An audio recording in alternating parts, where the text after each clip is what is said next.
पहले तो मैं कहना चाहूँगा कि I am very deeply saddened by the accident that has happened. In fact, my heart is still very, very heavy with sorrow. और जैसे ही सुबह पता चला, अभी डाइजेस्ट करने में ही बहुत दिक्कत हो रही है कि अजित दादा अभी हमारे साथ नहीं है. और अजित दादा के साथ 4 और लोग भी थे प्लेन में, तो उन सारे परिवारों को अपने कॉन्डोलेंसेस देता हूँ. 2 पायलट थे, क्रू थे और पीएसओ भी थे उनके साथ. और अजित दादा से जैसे आपने बोला, हमारी भी काफ़ी मुलाकातें रही हैं पिछले 18 महीने जब से मैं मंत्री बना हूँ. और एक यंग मिनिस्टर होने के नाते वो काफ़ी गाइडेंस भी हमें देते थे. और काफ़ी बार महाराष्ट्र की चर्चा जब होती थी और मैं और मोहल भाई हम दोनों भी जब साथ में मिलते थे, तो काफ़ी अच्छी गाइडेंस, क्योंकि उनका जो एक्सपीरियंस रहा है पब्लिक सर्विस में, और ख़ास तौर पर जिस ग्रास रूट लेवल पे पब्लिक के साथ, खासकर गरीब लोगों के साथ जिस तरह वो खड़े रहे और उनके साथ जो उन्होंने काम किया, तो ये केवल हमारे लिए नहीं बल्कि पूरे महाराष्ट्र के लिए ये एक बहुत बड़ी लॉस है. और इर्रिपेरेबल लॉस है, इर्रिप्लेसेबल लॉस भी है.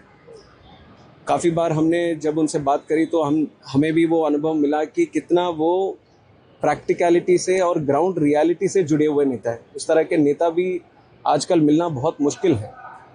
और महाराष्ट्र के लिए जिस तरह उन्होंने काम किया है वो हम सबके लिए आदर्शनीय रहेगा. और ख़ासकर अभी जो एक्सीडेंट जो हुआ है उसका जो इन्वेस्टिगेशन, उसको भी हमने शुरू कर दिया है. तुरंत डीजीसीए और एआईबी की टीम भी आई है. और जो प्रिलिमिनरी इन्वेस्टिगेशन या प्रिलिमिनरी जो समाचार हमें मिला है, उसमें इतनी जानकारी थी कि जब वो लैंड करना चाहते थे सुबह करीब 8:48 AM के आसपास, तो उस समय विजिबिलिटी थोड़ा पुअर था उधर.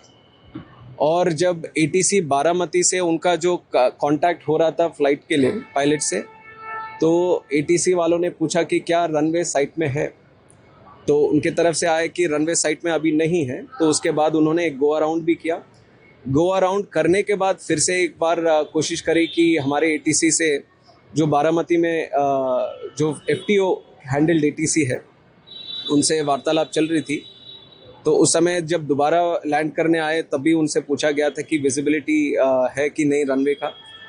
तो उसके बाद पहले तो उनका समाधान नहीं आया, फिर उसके बाद आया कि विजिबिलिटी है. तो लैंडिंग क्लियरेंस जैसी एटीसी ने दिया, उसके बाद तुरंत देखा गया कि ये एक्सीडेंट हुआ है.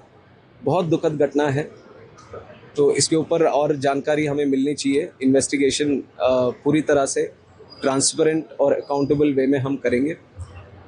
बट उससे पहले तो मैं इतना कहना चाहूँगा कि ये बात बोलना कि अजीत दादा अब नहीं रहे, उसके लिए बहुत बहुत बहुत दुख होता है.